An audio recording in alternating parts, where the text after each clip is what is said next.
Dr. Saya dari bagian kardiologi. Pada kesempatan siang ini saya akan memberikan topik mengenai special consideration pada kondisi shock.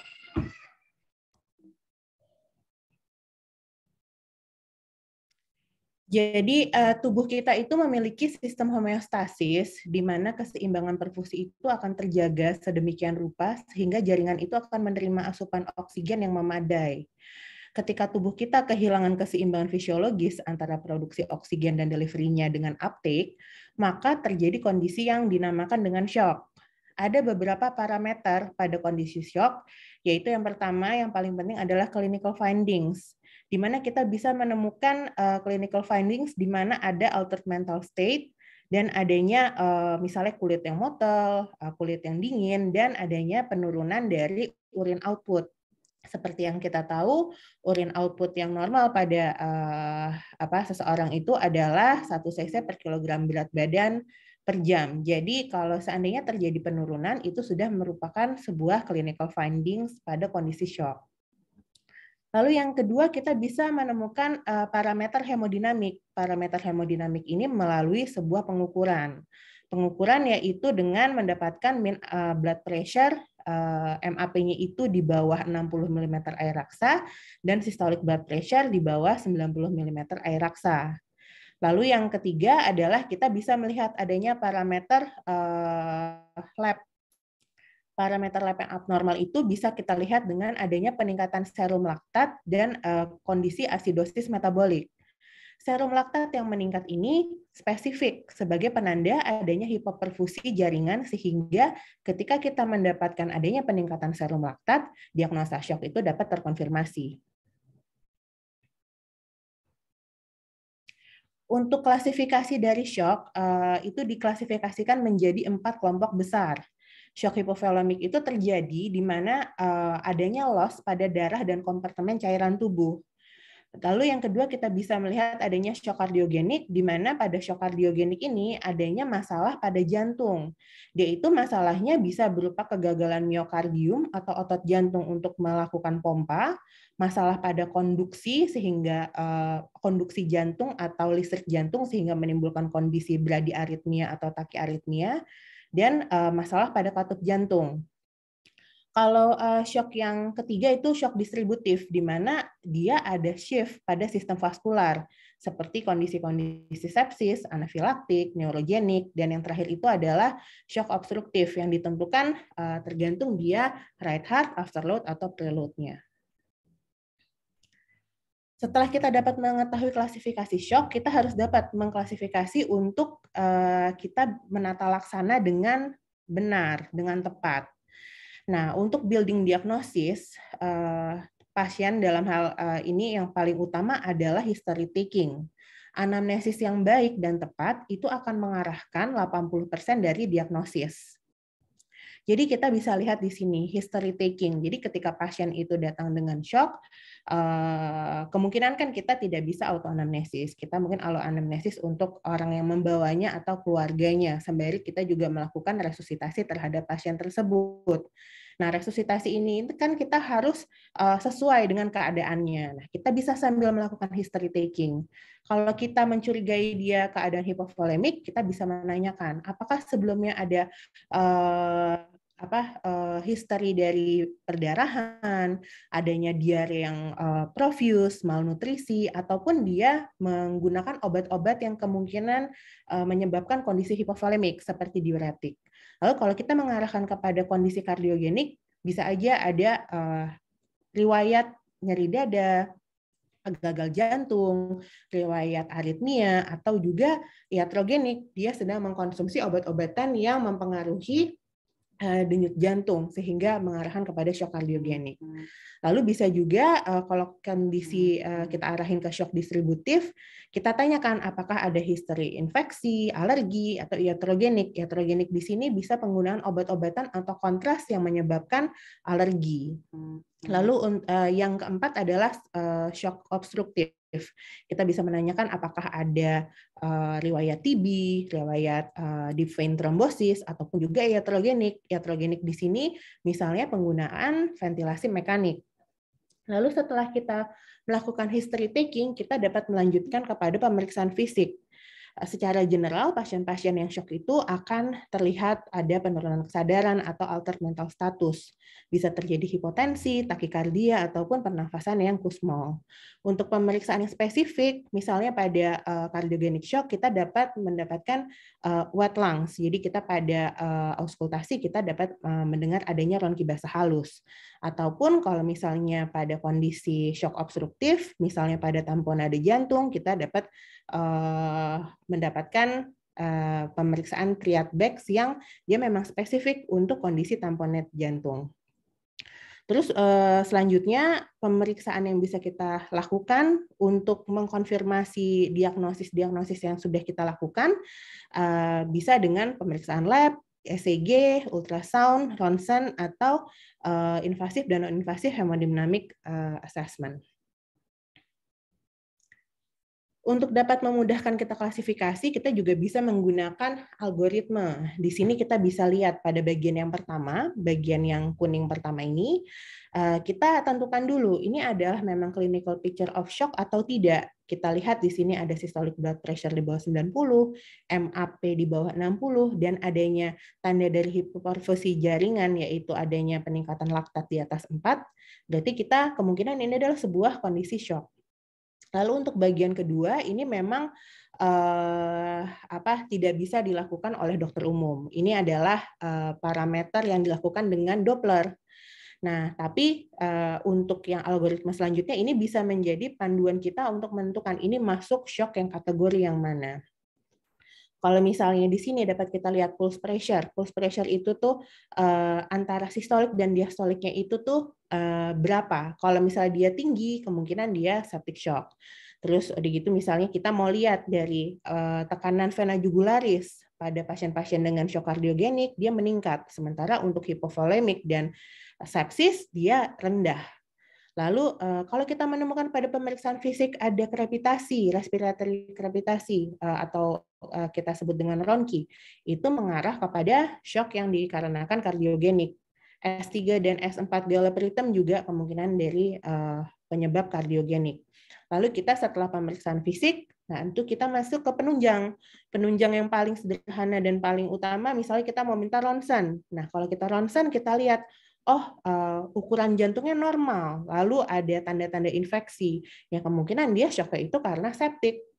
Tapi kalau misalnya kita lihat dia jantungnya besar, ada tanda-tanda pulmonary edema, mungkin dia merupakan kondisi shock yang dikarenakan kardiogenik. Jadi tools-tools ini dapat kita lakukan sambil kita melakukan resusitasi kepada pasien untuk menentukan dia penyebab utama shock itu yang mana. Nah, ada beberapa kondisi yang khusus pada shock yang akan kita bahas sekarang. Ada 4. Yang pertama itu pada atlet. Jadi atlet itu kan pekerjaannya itu mereka melakukan training yang bisa menyebabkan kondisi yang super lelah, dehidrasi, ataupun misalnya memang atlet itu sudah memiliki predisposisi penyakit yang mengarahkan seseorang untuk terjadinya shock. Nah, seperti yang kita tahu, sederhananya shock ini kan akan terjadi kalau sistem kardiovaskular itu gagal untuk mensuplai darah yang cukup kepada jaringan atau organ. Nah, kalau untuk atlet ini, tugas kita menangkap kondisi shock as early as possible. Jadi kita kalau misalnya di sini ada tabel, kita mau menangkap dia pada kondisi yang compensated, yang paling kiri ini. Jadi kalau misalnya kita melihat pasien atlet ini kan memang sudah dalam kondisi yang lelah, dehidrasi, atau misalnya dia punya kondisi penyakit sebelumnya, ya kita harus bisa menangkap dia dalam kondisi yang paling kiri ini. Jadi seperti di tabel. Di sini kalau misalnya compensated, dia hipoperfusinya baru terjadi pada 15% dari seluruh anggota tubuhnya. Organ yang terlibat juga masih terbatas, hanya kulit dan ekstremitas. Nah, tapi di sini yang bisa kita lihat sudah ada perubahan adalah denyut jantungnya itu sudah mulai cepat dan isi dari pulsnya itu sudah mulai melemah. Respirasinya juga mulai meningkat walaupun tekanan darah itu masih normal. Di sini yang bisa kita lihat itu masih sebatas dengan ekstremitas yang dingin, penurunan capillary refill time, denyut jantung dan respirasi yang meningkat, Tapi yang lain-lainnya itu masih dalam kondisi normal. Tapi kita memang harus menangkap pada kondisi yang ini, sehingga kita bisa tata laksana dengan cepat. Nah, pada kehamilan itu dapat terjadi maternal shock, di mana sebenarnya tidak hanya ketika kehamilan saja, tapi maternal shock ini diartikan sebagai suatu yang terjadi pada ibu hamil selama dia hamil, proses persalinan, dan 6 minggu setelahnya dikarenakan karena komplikasi. Nah, maternal shock ini fatal, tapi sebenarnya dapat dicegah. Nah, dua teratas yang paling sering itu yang saya kasih warna merah. Dia paling sering menyebabkan maternal shock. Yang pertama adalah hypovolemic shock, warna perdarahan, misalnya placental abruption, uterine rupture, placenta pravia, dan laserasi. Ini sesuatu hal yang bisa diprediksi sebelumnya. Jadi ketika kita memiliki pasien-pasien dengan kondisi yang high risk, kita bisa mencegah pasien-pasien tersebut ibaratnya melahirkan tanpa persiapan. Gitu. Lalu yang kedua septic shock. Nah, septic shock ini bisa dikarenakan karena postoperatif endometriosis, infeksi gram positif dan negatif termasuk juga E. coli. Lalu misalnya pasien ini menjalani proses pembedahan, dia bisa juga terkena infeksi dari proses pembedahan tersebut, misalnya infeksi luka operasi dan lain sebagainya. Pada pasien-pasien pregnancy juga bisa terjadi cardiogenic shock. Misalnya kalau memang sebelumnya pasiennya memang punya sakit jantung atau terjadi emboli pulmonal. Ini bisa juga menjadikan pasiennya terkena cardiogenic shock. Lalu anafilaktik shock juga masih mungkin dan neurogenic shock juga masih mungkin. Lalu yang ketiga, ini sempat saya bahas juga di awal. Jadi pada pasien-pasien yang dia dalam terapi tertentu, ini bisa mengarahkan kita pada kondisi shock yang spesifik. Misalnya pasien-pasien gagal jantung yang mengkonsumsi diuretik. Misalnya dia ternyata asupan cairannya kurang, tapi dia tetap mengkonsumsi obat-obatan diuretik sehingga outputnya juga sangat banyak, bisa menjadikan dia shock hipovolemik. Itulah pentingnya kita untuk melakukan anamnesis yang cermat. Riwayat pengobatan itu wajib sekali untuk ditanyakan untuk kita menganalisa apakah ada kemungkinan penyebab iatrogenik pada pasien tersebut. Kalau di sini juga cardiogenic shock bisa karena tadi penggunaan beta blocker. Misalnya pasiennya denyut jantungnya sudah pelan, tapi dia juga tetap mengkonsumsi obat-obatan beta blocker sehingga heart rate-nya makin turun. Lalu untuk shock distributif, misalnya pasien-pasien yang habis melakukan tindakan yang menggunakan kontras, misalnya dia habis CT scan dengan menggunakan kontras, terus dia terjadi shock. Nah ini kan bisa juga untuk menyebabkan dia jatuh ke kondisi shock distributif tersebut. Oke, yang terakhir ini itu hipotermia. Jadi hipotermia itu kondisi di mana suhu dari core itu di bawah 35 derajat Celcius. Ini terjadi karena hilangnya panas tubuh melebihi dari produksi dari panas tubuh kita. Kondisi ini akan membuat fungsi-fungsi fisiologis tubuh kita itu menjadi lebih pelan, termasuk di dalamnya fungsi kardiovaskular, respiratory, konduksi saraf, kondisi mental, juga metabolic rate. Kalau tata laksana pada kondisi hipotermia ini itu dibagi menjadi dua, passive rewarming. Passive rewarming ini pada kondisi hipotermia yang mild, yang suhunya itu masih antara 32 sampai 35 derajat Celcius. Kita cukup bisa kasih selimut yang dihangatkan, terus begitu memberikan minuman hangat, ini masih bisa untuk kondisi yang mild hypothermia. Tapi kalau misalnya dia sudah moderate sampai severe hypothermia, di mana suhu tubuhnya itu sudah di bawah 32 derajat Celcius, kita melakukan active rewarming. Jadi kita inhalasi dari udara yang hangat, atau kita memberikan IV infusion yang juga sudah kita hangatkan. Sedikit saya bahas mengenai cardiogenic shock. Jadi secara definisi, cardiogenic shock itu merupakan kondisi kondisi hipoperfusi end organ karena kegagalan jantung atau ketidakmampuan sistem kardiovaskular untuk memprovide aliran darah yang adekuat ke ekstremitas dan organ vital.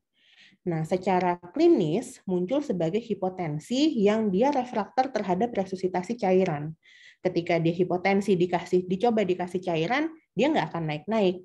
Nah, di sini kondisi tersebut kemungkinan membutuhkan intervensi farmakologis ataupun mekanis. Ada beberapa trial dan guidelines mengeluarkan definisi dari cardiogenic shock. Tapi kita dapat lihat, walaupun ini definisinya dari beberapa trial dan beberapa guidelines, tapi intinya mereka mengeluarkan statement yang sama. Jadi ada sebuah clinical kriteria dan ada tanda end organ hypoperfusion. Di sini kalau di shock trial, dia menginginkan adanya kriteria klinis systolic blood pressure di bawah 90, lebih dari 30 menit, atau misalnya dia di atas 90 systolic blood pressure-nya, tapi membutuhkan support seperti inotropik ataupun vasopresor. Lalu di sini membutuhkan ada kriteria end organ hypoperfusion. End organ hypoperfusion-nya ini dia urin output-nya itu kurang dari 30 ml per jam dengan ekstremitas yang dingin. Di sini kenapa 30 ml per jam? Ini menggunakan kurang dari 0,5 cc per kilo. Dianggap orang dewasa beratnya 60 kg. Nah, IABP shock trial dan ESC heart failure guidelines juga sama. Dia clinical kriterianya dengan systolic blood pressure ditambah dengan laboratory signs of hypoperfusion. Di sini kalau misalnya si ESC itu dia laboratory hypoperfusion-nya itu dia menggunakan laktat dan metabolic acidosis, tapi kalau IABP shock trial ini dia menggunakan laktat saja. Oke, ini adalah etiologi dari cardiogenic shock. Jika berhubungan dengan miokardial, dia dapat disebabkan oleh akut myocardial infarction, akut decompensated heart failure, past cardiotomy shock, dynamic outflow tract obstruction. Jadi inilah pentingnya untuk kita tanyakan apa kondisi dia sebelumnya, apa yang membuat dia tiba-tiba menjadi shock. Karena shock itu kan memang kondisi yang tiba-tiba gitu. Lalu kalau misalnya kemungkinan karena valvular, karena katup jantung, bisa ditanyakan apakah dia ada riwayat ganti katup atau memang atau katup natifnya dia, katup aslinya dia memang bermasalah, bisa sempit, bisa bocor atau yang lain sebagainya. Atau misalnya dia punya masalah sama elektrikal jantung dengan aritmia, jadi dia bisa berupa bradiaritmia atau tachyarrhythmia.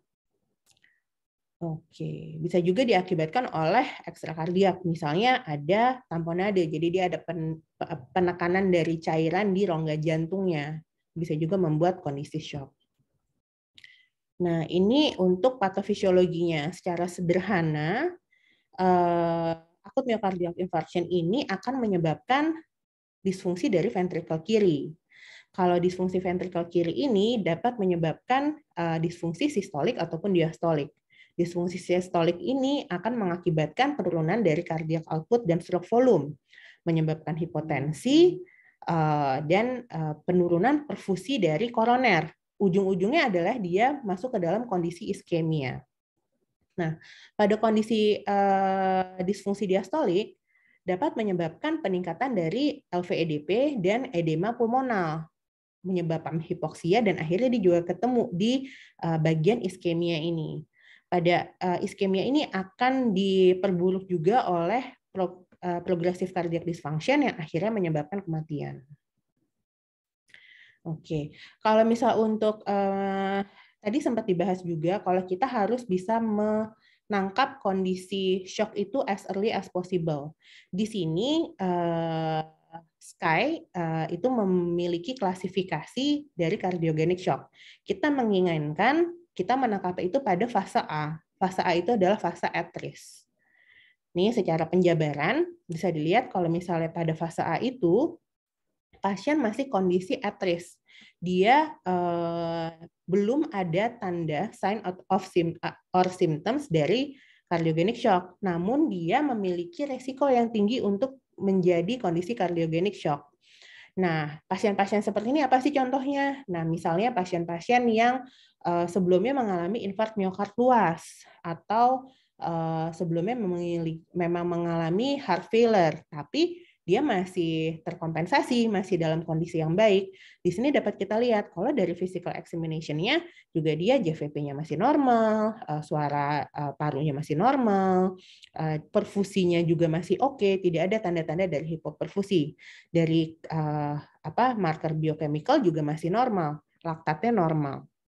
Nah, hemodinamik di sini tensinya masih oke, tekanan darah oke, terus begitu untuk parameter hemodinamik yang terukurnya juga cardiac index baik, CVP-nya kurang dari 10, pressure-nya itu juga PA saturasinya itu lebih dari 65%. Jadi di sini memang benar-benar kondisi yang dia sebenarnya masih kondisi normal, kondisi tidak ada cardiogenic shock, tapi dia punya resiko kalau kita miss tata laksana. Jadi di sini harus kita cegah jangan sampai dia masuk ke kondisi B, kondisi C, D, dan yang terakhir yang E. Kalau yang E ini pasien itu sudah cardiac arrest dan ongoing CPR.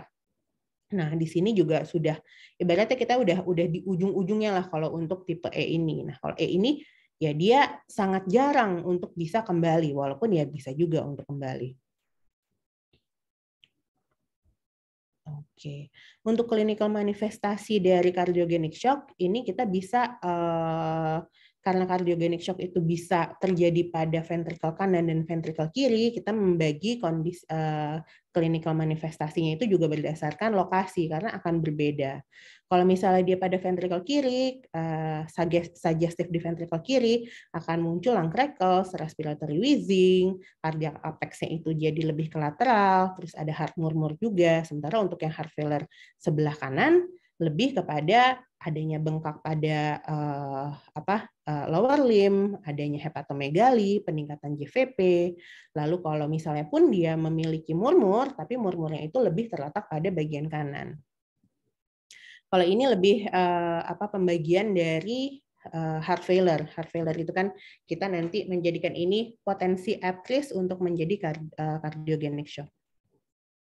Nah, tambahannya setelah kita melakukan anamnesis PF, kita bisa melakukan pemeriksaan tambahan. Kalau kita menemukan EKG dengan gambaran ST elevasi seperti ini, ya kemungkinan ya memang dia kondisi shocknya itu ya karena kardiogenik, atau misalnya dengan gambaran ronsen CTR yang lebih dari 50%, atau di sini dapat kita lihat gambaran ronsen dari pulmonary edema.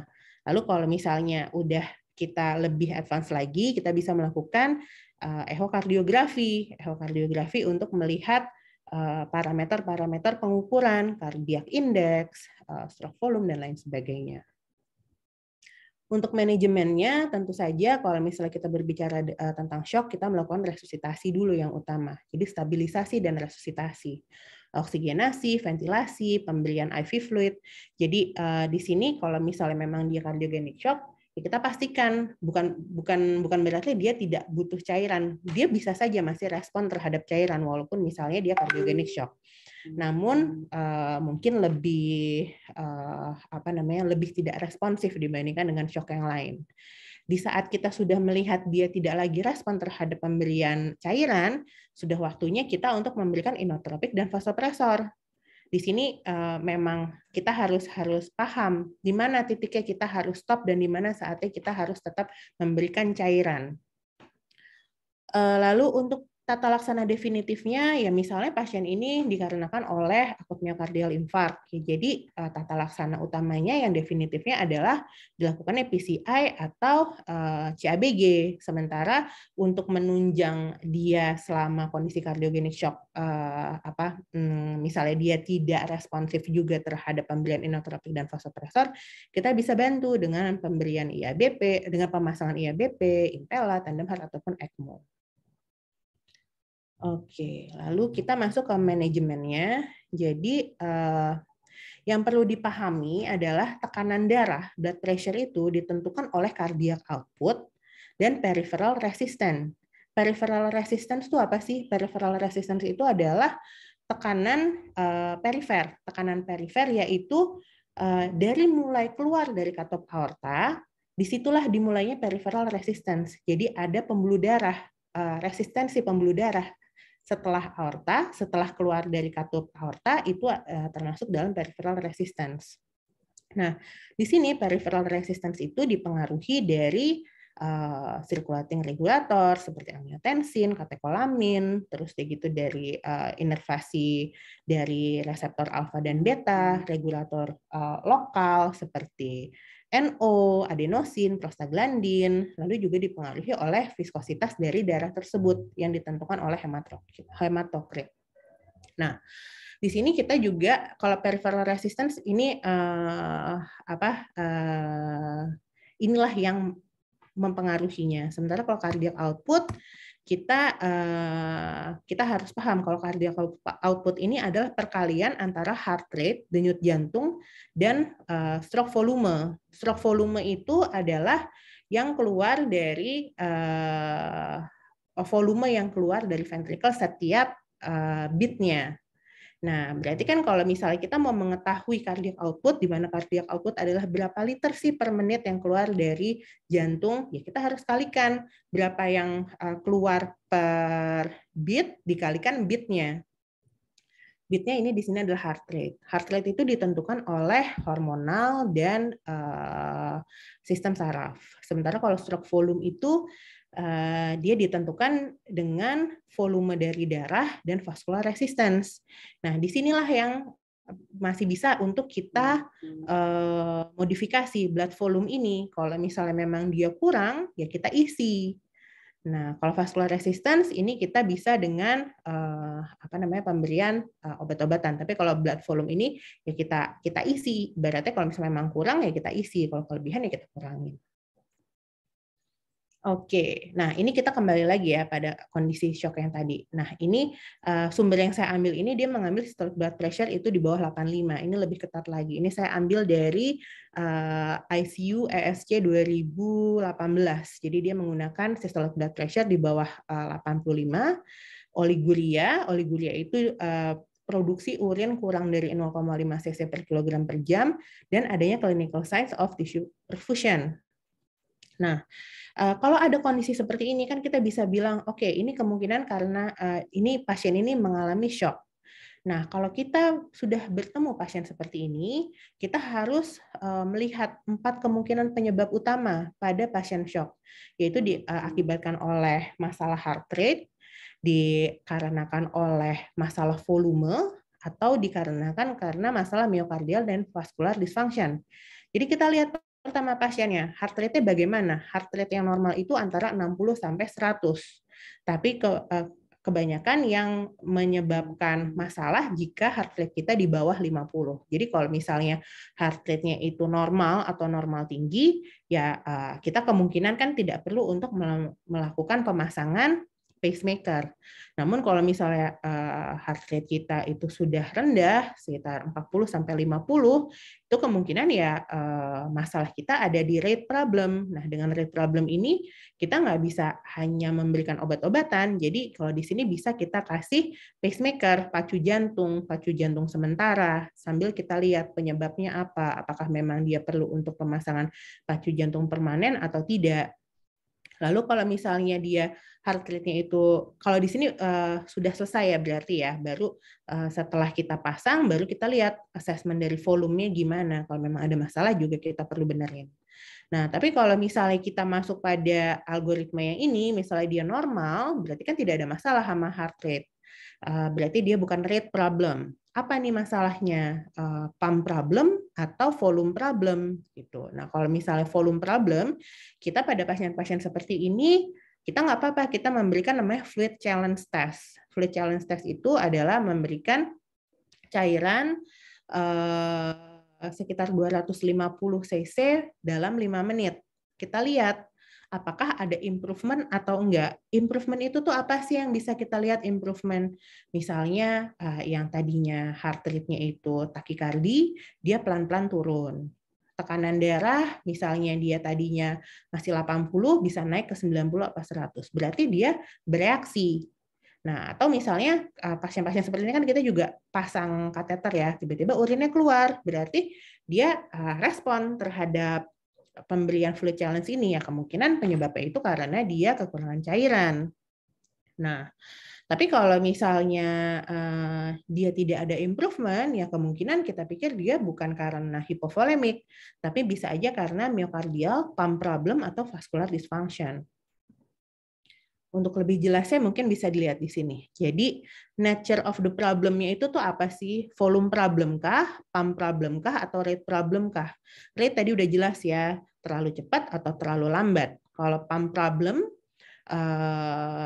dia setelah kita berikan fluid challenge, dia tidak ada respon. Jadi misalnya kita udah coba 250 cc 5 menit, dia tetap takikardi, terus gitu kita coba lagi sekali lagi 250 cc dalam 5 menit, dia masih takikardi, tekanan darahnya nggak meningkat, nggak ada perubahan, oh ya berarti mungkin volumenya, isinya sudah cukup. Waktunya kita untuk memberikan inotropik dan vasopresor.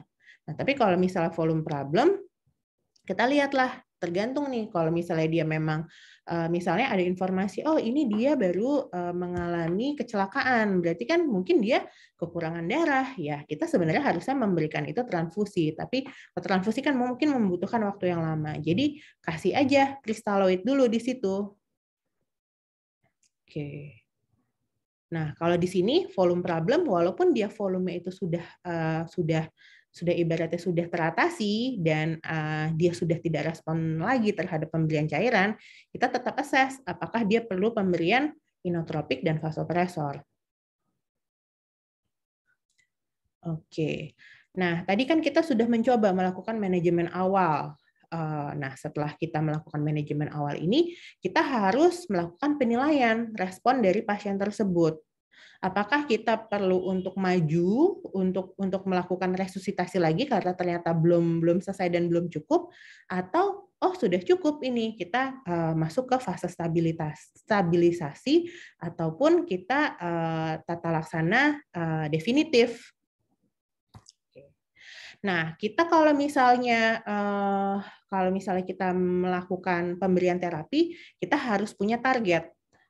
Targetnya apa? Karena kalau kita nggak punya target, mau sampai kapan kita melakukannya? Mau sampai titik mana sih sebenarnya? Nah, ini adalah target inisial untuk pasien dengan, saya ambil untuk cardiogenic shock ya. Di sini oksigenasinya itu harus di atas 95%. Tidak perlu sampai 100%, 95% itu cukup untuk perfusi jaringan. Nah, untuk makrosirkulasinya itu kita target MAP-nya di atas 65 dan heart rate improvement. Misalnya tadinya dia takikardi, dia tidak takikardi lagi atau lebih rendah. Atau misalnya dia bradikardi, dia sudah tertangani. Lalu untuk parameter hemodinamik, ini parameter hemodinamik ini dilakukan dengan pengukuran ekokardiografi. Jadi stroke volume yang kita inginkan itu normalnya 40 sampai 60 ml. Cardiac index-nya harus di atas 2,2. Systemic vascular resistance-nya 900 sampai 1200 dyne.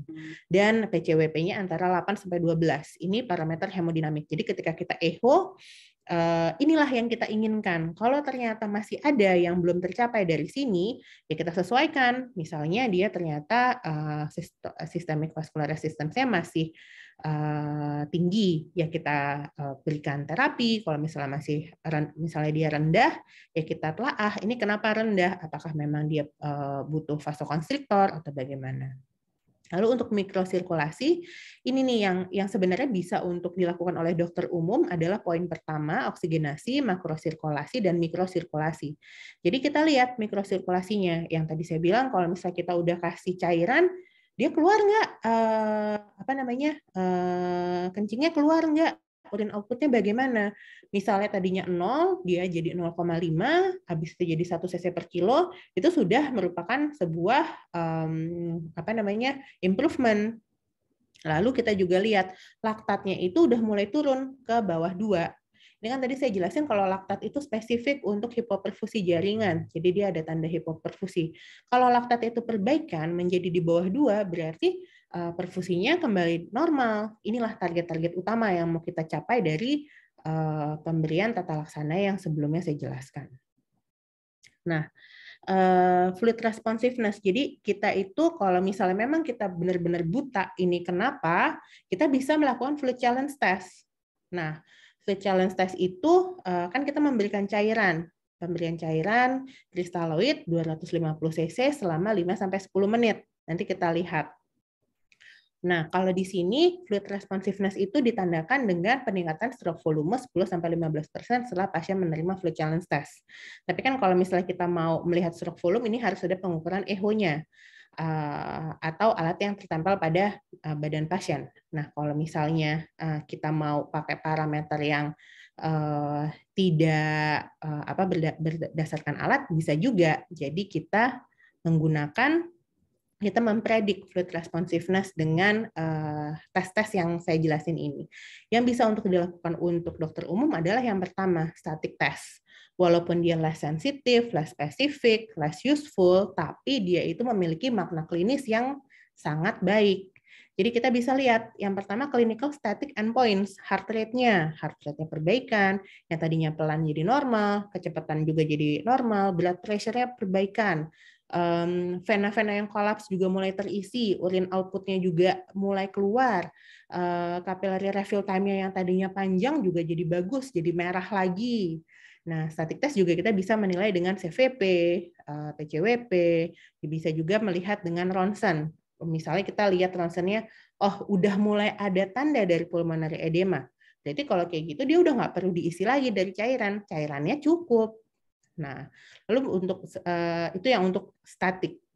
Untuk yang lainnya, dynamic, ultrasound ini mungkin tidak bisa dilakukan, tapi ya kita perlu tahu juga karena kalau kayak gini kan kita perlu untuk kita mengkonsulkan mungkin pasiennya sudah selesai kita resusitasi, mungkin perlu dinilai parameter hemodinamik yang lain. Nanti misalnya kita mau konsultasi ke anestesi atau ke bagian kardio, ini bisa dilakukan. Dynamic test ini, oh ya, kalau passive leg raising ini nanti saya jelasin, ini bisa dilakukan oleh kita kalau misalnya memang resources kita juga terbatas.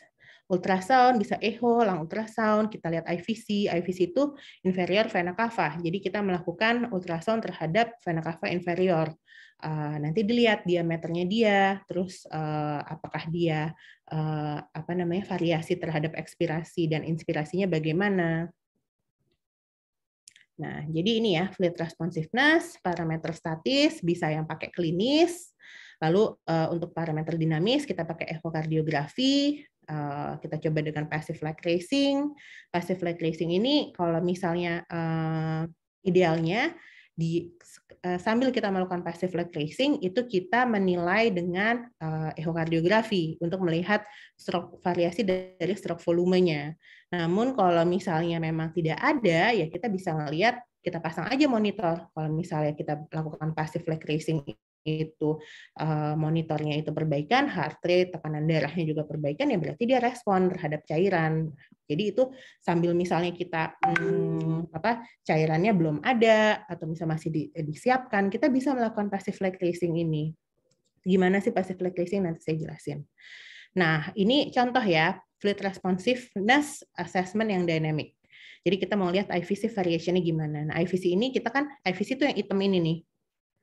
Nah, jadi kalau misalnya dia udah tegang tuh maksudnya apa sih? Antara inspirasi dan ekspirasi dia tidak ada perbedaan. Normalnya dia tuh ada perbedaan, tapi tidak lebih dari 50%. Kalau misalnya dia tegang, berarti cairannya cukup. Tapi kalau misalnya gambaran yang sebelah kanan ini, antara inspirasi dan ekspirasi, dia itu kan perbedaan diameternya itu lebih dari 50% kan. Nah, ini kalau kayak begini, kemungkinan dia kurang sekali cairannya. Gitu. Kalau yang sebelah kiri ini kemungkinan sudah cukup cairannya, kalau sebelah kanan ini ya isi terus sampai dia sampai ibaratnya dia udah gendut. Oke, nah ini bisa nih untuk dilakukan di IGD ya. Jadi misalnya pasien datang, terus gitu IGD-nya lagi rame atau pemasangan aksesnya susah, cairannya lagi disiapkan, sementara pasiennya shock berat, kita bisa coba. Jadi pasiennya itu kakinya dinaikin kurang lebih sekitar 30-45 derajat. Nah, kenapa sih kita mau naikin ini? Karena sebenarnya volume darah yang ada di kaki kita itu bisa sampai 300 mili yang dinaikin ke sini untuk menambah cardiac output kita. Nah, kalau misalnya kita naikin, berarti kan kita ibaratnya ngasih cairan 300 cc, seperti fluid challenge test. Nah, habis itu kita nilai cardiac output-nya. Kalau di sini kan kita lihat nih, cardiac output-nya bisa meningkat karena dia memang terpasang monitoring untuk cardiac output. Tapi kalau kita cuma pakai monitor biasa, kita lihat aja tensinya naik nggak, heart rate-nya turun nggak. Jadi bisa kita lihat. Namanya ini adalah passive leg tracing. Nih, 300 mili pada sirkulasi sentral. Kalau misalnya pakai pengukuran echo, jadi kita lihat stroke volumenya dan VTI increment-nya. Jadi peningkatannya itu kalau misalnya dia lebih dari 10%, dia masih fluid responsif, berarti masih bisa isi. Oke. Kurang lebih itu yang bisa saya sampaikan pada siang hari ini. Jika ada pertanyaan, bisa disampaikan.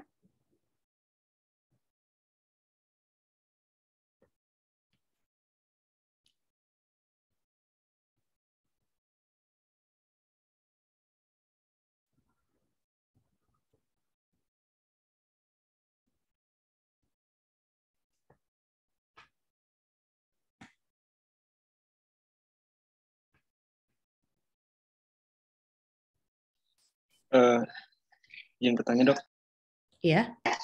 tadi dokter ada bilang mengenai batasan-batasan sampai mana kita melakukan tindakan.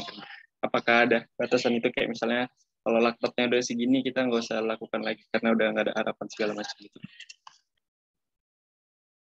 Gimana maksudnya kalau laktatnya gimana? Tadi kan dokter udah bilang tentang batasan itu dok, yang mana kita masih bisa melakukan tindakan lagi, terus pasiennya respon. Kalau misalnya apakah emang ada batasan gitu dok? Misalnya laktatnya itu udah terlalu tinggi, jadi kita nggak bisa lakukan tindakan lagi gitu dok. Apakah ada batasan-batasan itu dok? Oh, ini maksudnya. Iya dok. Kita bisa ngelihat nggak pasiennya ini masih ada harapan lagi untuk hidup apa enggak gitu dok? Oke. Dari pemeriksaan-pemeriksaan tadi. Jadi kita itu kalau misalnya kita nggak ada patokan. Kalau misalnya laktatnya sudah sekian, kita menyerah saja, itu nggak ada patokan seperti itu. Kalau mau dilihat, bahkan pada pasien-pasien dengan kondisi shock yang ekstremis, itu pasien yang sudah kita lakukan CPR. Jadi dia kondisinya sedang kita lakukan CPR. Tapi kita tetap berusaha. Kalau pasien yang udah dilakukan CPR kayak gini udah nggak kebayang laktatnya berapa, udah bisa di bawah, kadang-kadang laktatnya bisa di atas di atas 5, di atas 10, tapi kita nggak berhenti karena memang tidak ada patokan di mana kita nggak ada ini lagi, sudah tidak ada tidak ada harapan lagi. Jadi nggak jadi patokan si laktat itu. Kita tetap aja berusaha. Jadi di sini bisa dilihat di saat kita CPR pun kita kan masih berusaha. Makanya kita kalau misalnya melakukan CPR, kalau kita menemukan kondisi shock yang ini, kita nggak melakukan CPR sosial, tapi kita memang berusaha sekuatnya gitu untuk mengembalikan kondisi dia minimal dari yang E ke D, bisa D ke C, sampai akhirnya dia balik lagi ke B. Kira-kira seperti itu, apakah terjawab? Dava tadi ya? Terjawab dok. Kalau misalnya kita lihat dari penyebabnya gitu dok, misalnya kayak pasien-pasien cancer itu kan agak susah dok untuk naikin, itu tetap kita lakukan lagi apa enggak dok? Oke, kalau kita bicara itu kan kita etiologi ya. Kalau misalnya pasien-pasien cancer kayak gitu, kita cancer itu masuk ke dalam kondisi yang mana? Apakah dia memang cancer kan banyak. Tidak semua cancer kita bilang udahlah dia cancer berarti dia paliatif saja, tidak. Tapi bagaimana 5-year survival rate-nya? Kalau misal cancer kita lihat 5-year survival rate-nya. Kalau dia bagus, ya kenapa kita harus menyerah? Ataupun misalnya dia jelek, survival rate-nya, tapi kan bukan berarti 0% kan. Jadi bayangkan kalau misalnya itu adalah keluarga kita. Misalnya dibilang ada, ya kemungkinannya cuma 10% kembalinya, tapi kan berarti ada 10 orang di antara 100 orang yang kembali. Jadi kita harus positif ya, kemungkinan pasien kita harus kita jadikan si 10 orang ini. Gitu. Tapi kalau kamu ngomong masalah pasien kanker, ya bukan berarti itu menjadikan kita stop di situ, tapi ya kanker itu biasanya ada tim paliatifnya. Ada koordinasi antara berbagai macam spesialis, subspesialisnya. Kalau memang dari salah satu yang memang sudah mau paliatif dan dia memang diputuskan untuk do not resuscitate, yaitu adalah pilihan pasien dan keluarganya. Tapi itu di luar dari tata laksana shock yang konservatif yang seperti ini. Itu kan sudah di luar dari kondisi yang konservatif gitu. Baik dok, terima kasih dok. Oke, makasih Dava. Ada lagi yang lain?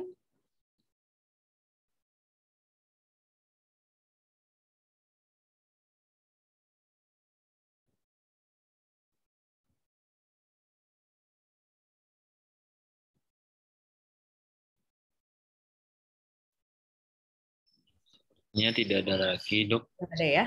Oke. Izin foto dulu ya. Baik, dok.